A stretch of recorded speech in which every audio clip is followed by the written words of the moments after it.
Bonjour à tous et bienvenue sur Maroc 24, votre source d'information sur l'actualité politique et économique du Maroc. Aujourd'hui, le dimanche 26 mars 2023, on va parler d'une actualité qui fait grand bruit en Amérique latine. En effet, le président colombien Gustavo Petro a récemment fait savoir qu'il souhaitait ouvrir les portes de la scène diplomatique latino-américaine aux francs séparatistes du Polisario. Cette décision a provoqué un tollé, notamment du côté de l'Espagne, qui s'est fermement opposée à la présence d'une entité fantoche non reconnue par les Nations Unies.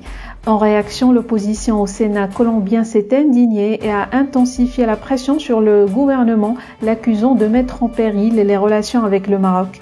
Plus de détails dans cette revue de presse tirée du quotidien L'Opinion. Fidèle à son soutien au Polisario, le nouveau président de la Colombie Gustavo Petro tente de faire de la publicité du front séparatiste sur la scène diplomatique latino-américaine. Le président colombien tente d'intégrer le Polisario au groupe ibéro-américain des chefs d'État et de gouvernement. Une structure où siège également le Maroc en tant que membre observateur. Dans son discours qu'il a prononcé lors du 28e sommet tenu en République dominicaine, le nouveau maître de Bogota a appelé à accorder le statut d'observateur à la pseudo-race autoproclamée, qui serait selon les mots qu'il a employés, victime d'injustice, c'est ce qu'a fait savoir Europa Press. L'Espagne n'a pas manqué de réagir, en balayant d'un revers de main la proposition du président colombien. Le ministre des Affaires étrangères de l'Union européenne et de la coopération, José Manuel Albar, a souligné que pour obtenir le statut d'observateur au sommet ibéro-américain, il est nécessaire d'être un État reconnu.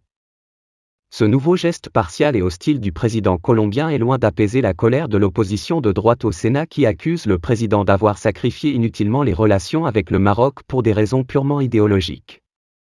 Les sénateurs, rappelons-le, ont contraint le ministre des Affaires extérieures Álvaro Leiva Durán à comparaître devant la commission spéciale du Sénat afin de s'expliquer sur les choix du président en matière de politique étrangère.